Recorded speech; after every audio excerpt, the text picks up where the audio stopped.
안녕하세요. 올해로 36이 된 여자입니다. 어려서 가정 형편이 넉넉한 편은 아니었기 때문에 대학교를 졸업하고부터 돈 버는 일에 정신을 쏟느라 꽃다운 20대를 연애 한번 해본 적 없이 보냈고 그렇게 30대가 되어버렸네요. 대학 졸업 후 몸담고 있던 직장에서 일을 배워나와서 어깨너머로 배운 노하우를 가지고 회사를 나와 제 사업을 시작하게 되었습니다. 초반에 제 사업이 자리가 잡기까지는 괜히 일을 그만두었나 싶을 정도로 어려움이 많았습니다. 안정적으로 통장에 꽂히는 고정 수입을 포기하고 나니 사업 초반에는 버는 돈보다 나가는 돈이 더 많았지만 포기하지 않고 사람 한 명 더 쓸 바에야 힘들더라도 제가 직접 발로 뛰자는 생각을 하면서 부단히 노력해오다 보니 어느 순간부터 제 사업은 손익분기점을 넘어서고 제가 회사 다닐 때 받던 월급의 배가 넘는 수익을 가져올 수 있게 되었어요. 사업이 어느 정도 자리를 잡아 안정적이게 되니 그동안 정신없이 살아왔던 제 삶을 돌아보게 되었습니다. 부모님도 이제 그만 괜찮다고 제 삶을 살았으면 좋겠다고 하면서 그동안 부담 한 번 준 적이 없으셨는데 앞으로 저도 결혼도 해야 하지 않겠냐는 이야기를 꺼내시더라고요. 그러다가 언젠가 거래처 아는 분의 소개로 남자를 한 명 소개받게 되었습니다. 그의 가정 형편도 넉넉한 편은 아니었지만 푸근한 인상에 몸에 배어있는 검소함이 저에겐 좋은 모습으로 다가오더라고요. 그렇게 철들고 난 후 저의 첫 연애가 시작되었고 그이도 준비가 되어 있지는 않았지만 홍기가 차 있던지라 만난 지 얼마 되지 않아서부터 양가에서 결혼 이야기가 나오기 시작했습니다. 좋은 점이 참 많은 사람이었지만 그이와 결혼 준비를 하면서 단 한 가지 단점을 이겨낼 수가 없어서 파혼을 하게 되었어요. 하지만 이제라도 예비신랑이었던 그 남자의 더럽고 치사한 면을 알게 되어서 다행이라고 생각합니다. 저도 제가 답답했지만 이 사연을 들으시면서 답답해하실 분들이 많을 것 같아 걱정도 되네요. 아무튼 그 이야기를 한번 시작해보도록 하겠습니다. 예비신랑이었던 그와의 일화는 셀 수도 없이 많아서 여기에 전부 나열할 수 있을지 모르겠어요. 처음에는 그런 모습들이 검소한 그 남자의 모습이라 여겨 장점으로 생각했으니 그 당시에 제가 눈에 콩깍지가 씌어도 아주 단단히 쓰였던 거라 생각되네요. 처음 그의 식탐을 알게 된 건 거래처 사장님의 따님 결혼식이었습니다. 당연히 저희 두 사람을 이어준 분이다 보니 저와 그이 두 사람 다 결혼식에 참석을 하게 되었어요. 결혼식은 요즘 추세에 맞게 스몰웨딩으로 진행이 되었어요. 식장에 이미 테이블이 세팅이 되어 있고 식이 끝날 때까지 함께 축하해줬다가 모든 일정이 끝나면 그때 식사가 나오는 형식이었습니다.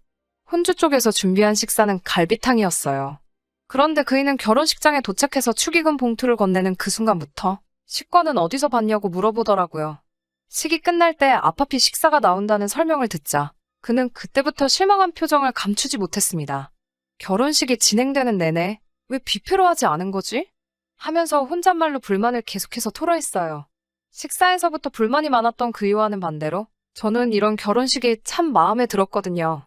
진짜 두 사람의 결혼을 축하해줄 수 있는 소중한 사람들만 불러 모아서 참석한 모두가 식이 끝날 때까지 지켜봐준다는 사실이 보통의 결혼식보다 더 아름답다고 생각했어요. 정성스레 인원수대로 준비한 갈비탕 또한 대량조리한 뷔페 음식보다 훨씬 정성있고 맛있을 거라 생각했지요. 그이는 이미 식이 시작할 때부터 입이 대빨 나와가지고서는 식사가 뷔페였으면 축의금 본전은 뽑아서 갈 텐데 갈비탕은 동네에서도 10,000원이면 먹을 수 있는 거 아니냐고 계속 궁시렁대더라고요. 하도 불만이 많아 보이니 그이에게 뷔페는 나중에 둘이서 근사한 데로 가자고 그 달은 특히 장사가 나쁘지 않아 여유가 있었기 때문에 그런 식으로 불만투성이었던 그이를 달랬습니다. 케이크 커팅이 끝나고 웨딩드레스를 곱게 차려입은 신부가 결혼식에 참석한 모든 분들에게 와주셔서 감사하다고 인사를 건네는데 그 모습이 그렇게 예뻐 보일 수가 없었어요. 불편한 걸음으로 결혼식에 참석한 모두에게 감사하다 인사를 전하는 게 저도 이런 결혼식을 올렸으면 싶더라고요.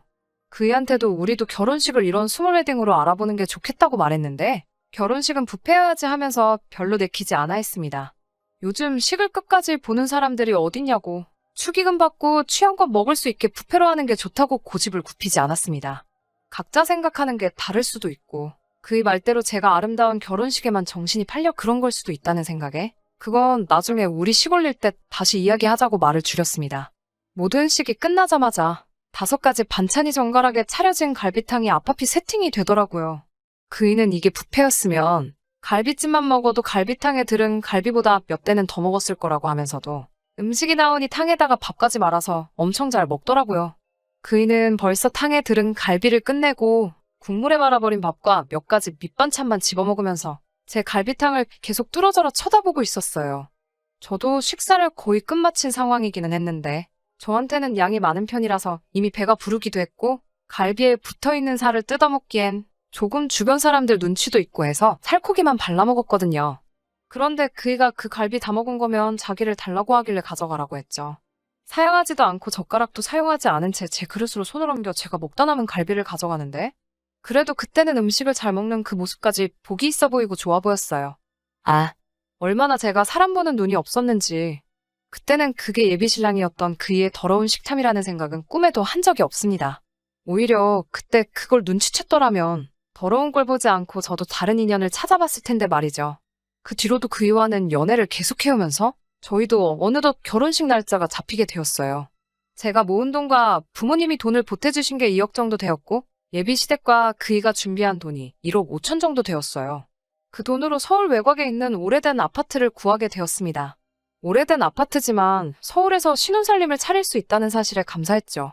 손재주가 좋은 그이가 업체를 쓰는 대신에 리모델링과 인테리어를 하기로 하고 필요한 혼수들까지 남편이 채우는 조건으로 반반 결혼을 하게 되었습니다.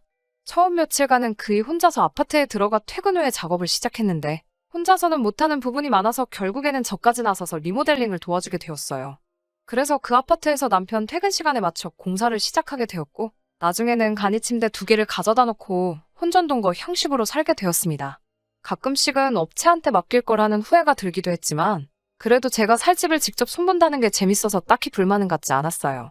둘이서 함께 하나씩 고쳐나가는 게 재밌는 부분도 있어서 그런 점도 추억거리가 하나 생긴 것만 같아 썩 나쁘지만은 않더라고요.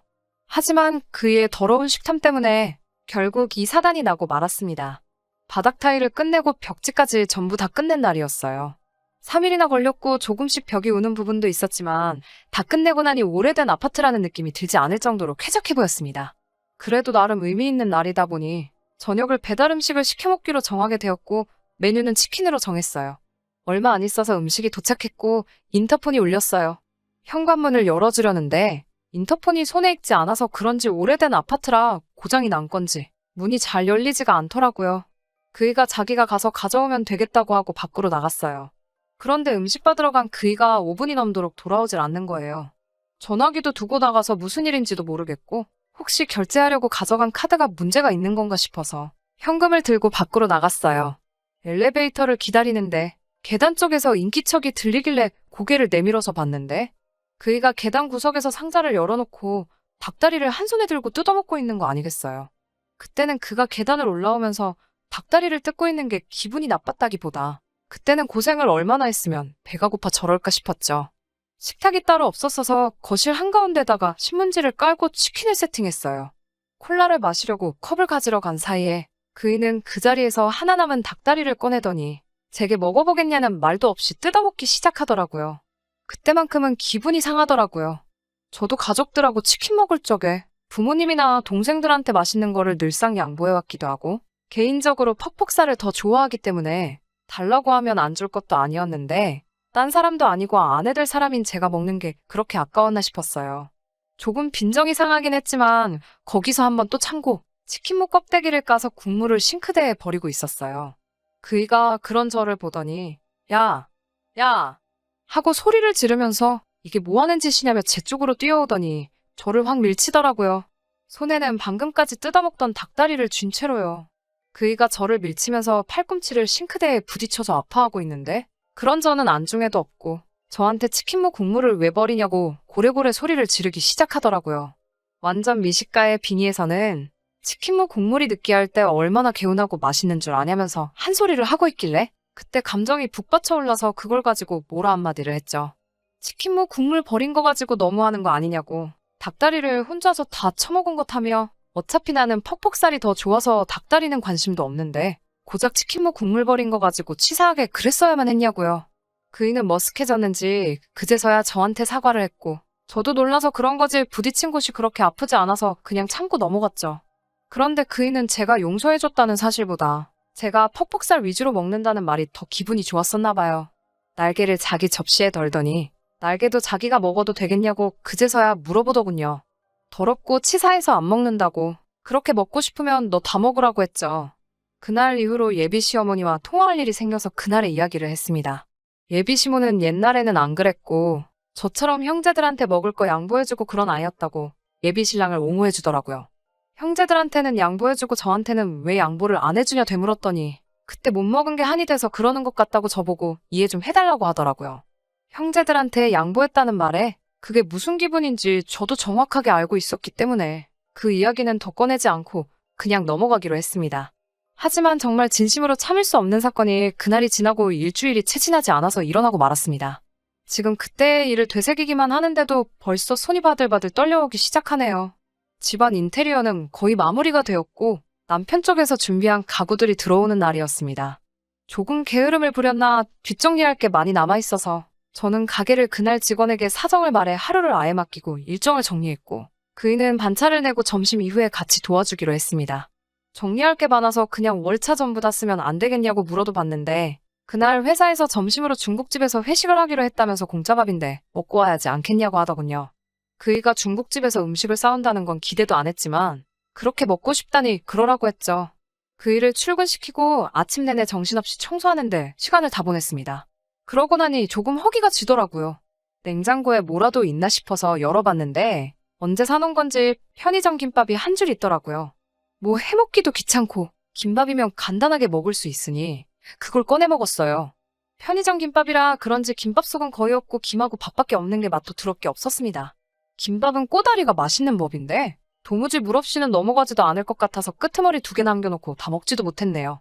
점심시간이 지나고 생각보다 조금 늦게 그이가 집으로 돌아왔는데 웬일로 손에 검은 봉다리를 1개 들고 들어오더라고요. 저 혼자 집에서 점심도 못 먹었을 테니 당연히 저 먹으라고 제 점심을 포장해온 줄 알고 내심 기특하기도 했어요. 그런데 그이는 싱크대 옆에 제가 먹다 포기한 김밥을 보더니 돌변해서는 너가 이걸 왜 먹냐고 하면서 불같이 화를 내기 시작하는 것 아니겠어요. 그 모습에 살짝 겁이 나서 정리하고 나니까 허기가 져서 먹었다고 자초지종을 이야기하는데 제 이야기는 들을 생각도 없이 핸드폰으로 편의점을 검색하더니 여기 가서 당장 똑같은 걸로 다시 사오라고 하더군요. 집 근처에 똑같은 편의점이 있지만 집에서 꽤 떨어진 다른 아파트 단지에 있는 같은 이름의 편의점으로 가라고 하는 말에 뭐하러 거기까지 가야 하냐 물었더니 집 근처에 있는 편의점은 자기가 전날 마지막 남은 걸 사온 거니 여기에 가야 있을 거라고 하면서 입에 아주 개거품을 물면서 성질을 부리길래 저도 오만정이 떨어져서 제가 김밥을 왜 사오냐고 같이 화를 냈어요. 배고파서 김밥 좀 먹었기로서니 이런 식으로 나오는 게 어딨냐고요. 한참을 그걸로 티격태격하다가 그이가 포기했는지 휙 하고 돌아서서는 그이가 들고 온 검은 봉지를 주섬주섬 열더라고요. 그 안에는 중국 음식이 아니고 웬 시장에서 파는 것 같은 떡볶이가 들어있었어요. 그이의 뒤에다 대고 떡볶이 사왔으면 그걸 먹으면 되는 걸 고작 김밥 한 줄 가지고 딴 사람도 아니고 결혼할 상대한테 너무하는 거 아니냐고 성질을 내고 있으니 그이가 떡볶이 포장을 뜯더니 싱크대에 부어버리더라고요. 그 모습에 그건 또 왜 버리냐고 화를 냈더니 너는 아무것도 모른다면서 이 떡볶이는 그 김밥과 같이 먹으면 얼마나 맛있는 줄 아냐고. 그런데 제가 그 김밥을 먹어버려서 자기의 하루를 망쳤다고 노발대발 하더라고요. 저도 더 이상은 참을 수가 없어서 그이에게 내 집에서 당장 나가라고 소리를 고래고래 지르며 한바탕 했습니다.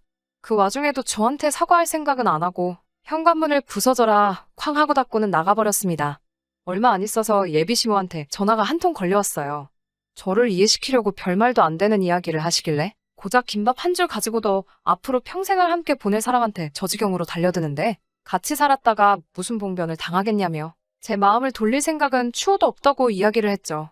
진심 어린 사과를 기대했지만 예비시댁은 그 일을 시켜서 제 마음을 어떻게든 돌릴 생각은 하지 않고 아파트에 묶여있는 지들 돈 이야기부터 꺼내더군요. 제 사업장을 담보로 잡아 대출을 받던지 해서 그 돈은 고스란히 돌려줄 테니 앞으로 저에게 연락도 하지 말라고 했습니다. 벌써 이 이야기가 4년이나 지난 일이네요. 정말 여태껏 연애 한번 못 해본 게 제가 사람 보는 눈이 이렇게 안 좋았나 싶은 생각이 들 정도로 후회가 많이 남기는 합니다. 그래도 덕분에 요즘같이 집값이 미쳐 날뛰고 있는 서울의 아파트 하나는 건지게 되었네요. 저는 능력 있는 여자니까 그런 놈 말고 저를 진정으로 위해주는 사람을 만나라고 하늘이 저에게 그 사람을 보내준 게 아닐까요? 앞으로 저한테 좋은 소식이 있도록 사연 들으신 여러분들께서 저희 앞날을 응원해 주셨으면 감사하겠습니다. 끝까지 들어주셔서 감사합니다.